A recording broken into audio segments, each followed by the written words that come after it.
15 વર્ષથી પાલેજમાં જૂના અને જાણીતા computer, laptop, CCTV camera service, printer repairing તેમજ નવા અને જૂના કોમ્પ્યુટર લે વેચ કરનાર.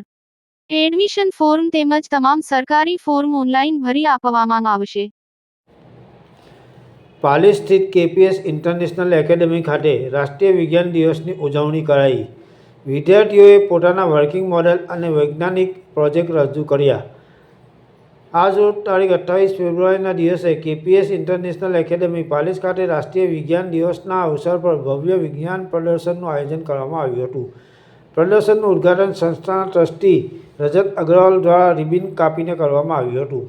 આ વિજ્ઞાન પ્રદર્શનમાં શાળાના લગભગ 600થી વધુ વિદ્યાર્થીઓએ પોતાના વર્કિંગ મોડેલ અને વૈજ્ઞાનિક પ્રોજેક્ટ્સ રજૂ કર્યા હતા.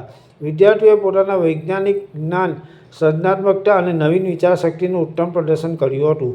પ્રદર્શનમાં ઉપસ્થિત વાલીઓ અને મહેમાનો દ્વારા ખૂબ પ્રશંસા અને વિદ્યાર્થીઓનો ઉત્સાહ વધારવામાં આવ્યો હતો. શાળાના આચાર્ય મનોજકુમાર તિવારીની દેખરેખ અને માર્ગદર્શન હેઠળ આ સમગ્ર કાર્યક્રમ સફળતાપૂર્વક યોજાયો હતો. આ પ્રસંગે વાલીઓ મોટી સંખ્યામાં હાજર રહ્યા હતા અને વિદ્યાર્થીઓના પ્રયાસોને વધારી પ્રોત્સાહન પૂરું પાડ્યું હતું.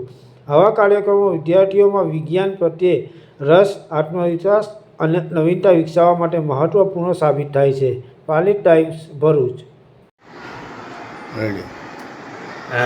Good morning.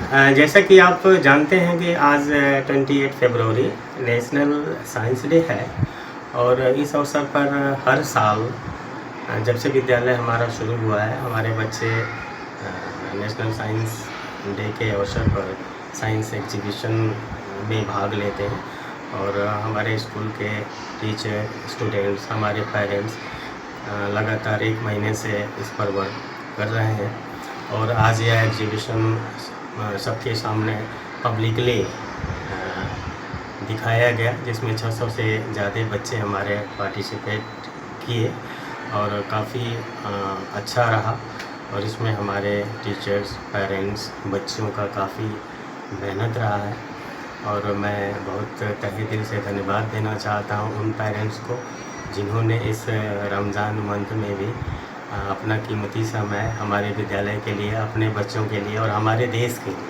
सबसे बड़ी चीज़ है कि हमारे ये जो बच्चे हैं जो आज छोटे छोटे प्रोजेक्ट पर वर्क करते हैं, कल बड़े प्रोजेक्ट पर कलाम जी की तरह वर्क करेंगे, सी.वी. रमन की तरह वर्क करेंगे.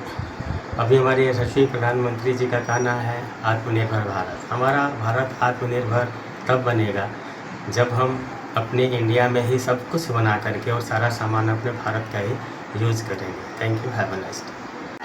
Good morning, sir. My name is Vivek Patel. I study in class 10. My project name is acetylene. Acetylene is very harmful for us, plants, animals, etc. Like a Taj Mahal. Taj Mahal was changing the color because of acetylene. Acetylene is made by CO2 gas, nitrogen, building dust. Thank you.